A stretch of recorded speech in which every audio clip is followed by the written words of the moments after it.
Hi everyone, I'm Nicola Burton and I'm from Music Means Business, and I have the Pushy boys with me again today, Michael, Manny and Mark, and we have a very special guest with us today, Amiel Matthews. Now Amiel Matthews is a Brisbane artist who we worked with for the past 10 years. I think it's about 10 years. It's been a long time. And he's one man that understands a holistic perspective of music. When we book him for a performance, we understand that he understands how to work with target markets, with different audiences, with different needs of venues. He's got a well-rounded perspective when it comes to music. So we are very, very happy to have him here today. Amiel, how have you been going in the lockdown? I've been going good, Nikki, and I appreciate you and the Pushy Boys having me on.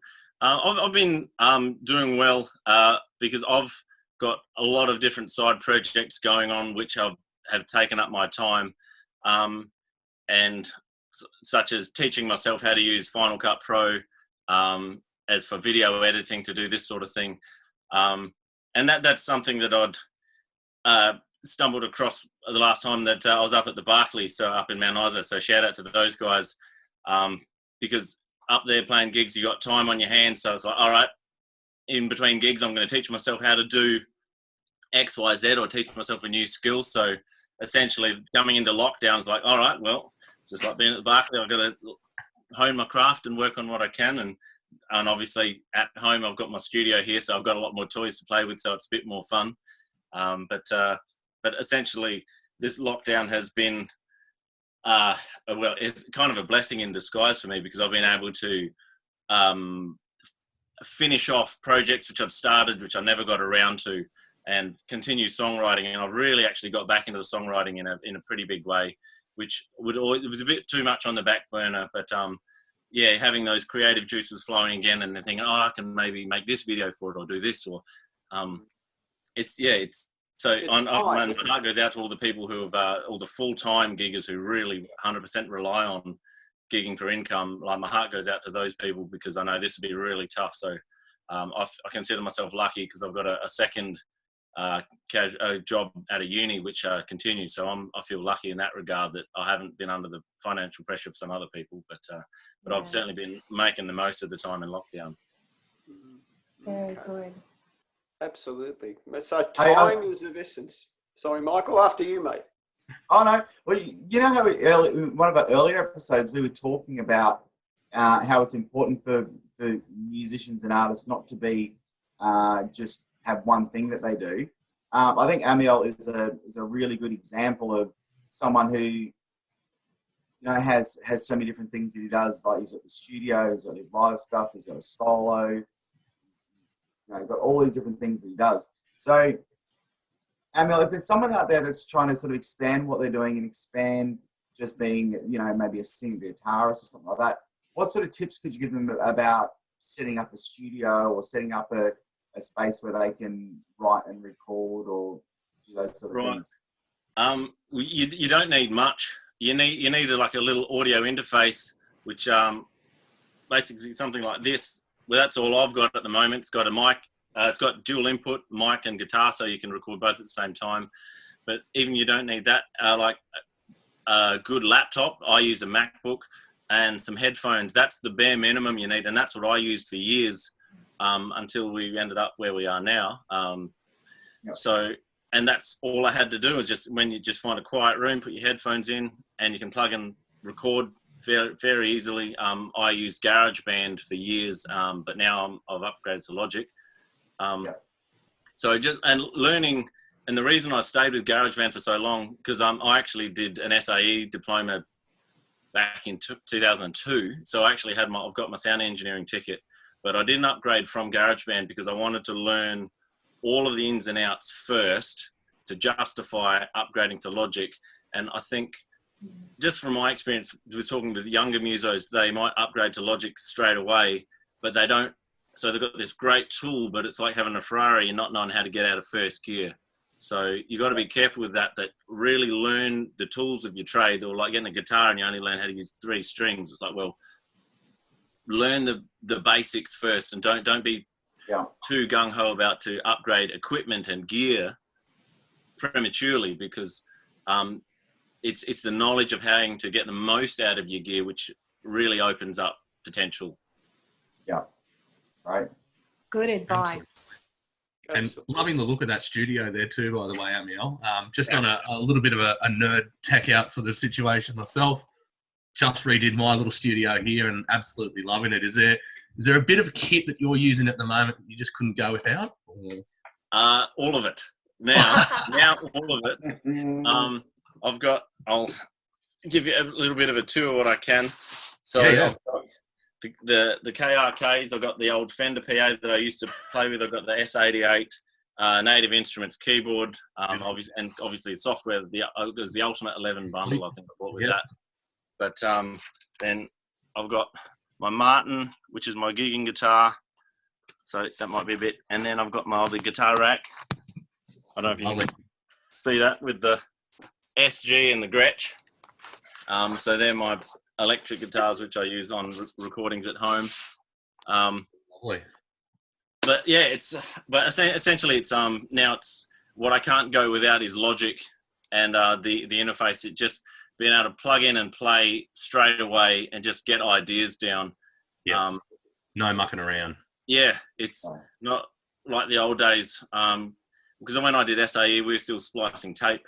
So wow, you're right. Yeah, and it just took a lot. The older setups just took so long to get ready. But this is just you have an idea and away you go. Yeah, fantastic. Wow, these guys are fanboying all over you. Right yeah, we could talk for hours. I'll butt out now. Yeah, Manny. Yeah, look, I guess the question for me is, obviously we're, full circle at the moment, 360 degrees. So we're back into, the recording process, setting up our independent label, like our releases through a major aggregator internationally. So we're back in, I'm coming from an analog background with Patch Bay, X-Session Player, now coming into the digital world. And we're learning, basically the technology. So what I'm looking at, like at the moment, is how you balance up. I mean, at the moment, you've got plenty of time on your hands, but you're a professional musician as well. How are you going to balance it up? So when you go back, there's a need to play 2 to 3 nights a week to earn an income, so to speak. How will you then balance up what you're doing there? Will you have to take a little bit of, probably do lesser gigs to spend time in the studio, or vice versa? I mean, how will you pardon the pun, but how will you engineer that? It may be a matter of taking lesser gigs.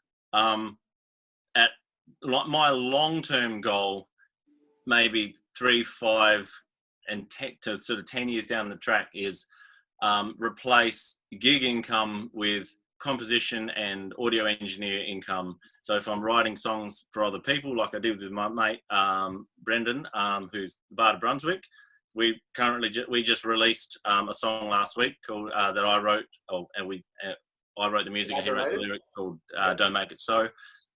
So that's a little window into what I'd like to be doing more down the track, 5, 10 years down the track, is rather than having gig income, have producer, audio engineer, songwriting income. So once we are back to normal, in the current situation, I will be taking gigs again, but then maybe not as much, and just balancing it, trying to find that balance between being a studio musician and music producer, as opposed to being a gigging musician. But it depends on how that all plays out, because this situation is just so unique. It's like you can't predict how we're gonna get back, especially because the hospitality industry's been just like hit so hard. It's right. you don't know. So it's just to be flexible, and just have a few ideas. If this doesn't work out, then I'll do that. Or if that's I'm not quite working, then all right, I might need to adjust. But that's like Michael touched on before about having multiple sort of skill sets. Yeah, streams of income, and that's something. Being a musician, that's something I've always had to juggle. So in this time of uncertainty, I feel I'm kind of match fit for it, because like that's great. Gig can fall off or some things happen. It's like, all right, I've got to figure this out. and you just have to roll with it. So, Yeah. yeah. So, but as far as your question, Manny, I think I'll be taking the gigs as they come, but I'll be managing that balance as things go forward. Fair enough. No. And so, Amiel, if you could time travel back to December, what would you say to yourself? You'll be right. Good answer. This is all about resilience. This is all about using Yeah. your experience as an artist and creating an ecosystem of resilience so that no matter what hits you, you're going to be okay, and you've got options that you've actually established for yourself as a producer, as a composer, as someone who specializes in helping people set up their PAs and understand how to tune it. So you have actually set up a perfect ecosystem for yourself. Well done. Absolutely. Yeah, it's sort of happened not by design initially, but it's just by necessity as things have come up. You take opportunities. Like I said, like when I was in Mount Isa, it's like I knew that with the Barclay it's just far enough out of town where if you're just a little bit lazy, you don't want to walk into town. So I was like, I'll just stay in my motel room. But all right, so now what am I going to do? I'll teach myself how to animate in 2D, or I'll teach myself how to use Final Cut Pro. And it's these little blessings in disguise where, all right, and then situations like this come up where it's like, well, I can continue expanding doing these things. I think this is great advice for any music artist that's watching. Sorry about that, Mark. Great advice. And Amiel, we have loved talking to you today, and we look forward to when the hospitality industry gets back on its feet and the live gigs start happening again, so we can actually start booking you again. It's been a pleasure, my friend. Thank you very much. My pleasure. I'm looking forward to the industry nights where we get together and have a beer together. Doing those. Yep, that's Can't it. wait, Amiel. And just quickly, is there a website we can direct people to, mate, if they're interested in your side of things? Yeah, just amielmatthews.com. Perfect. Maybe you can post a link somewhere. Yep, I'll put the links to everything to what Yeah. Amiel's doing. Stay connected with him, guys, because you can learn so much from what this gentleman is doing.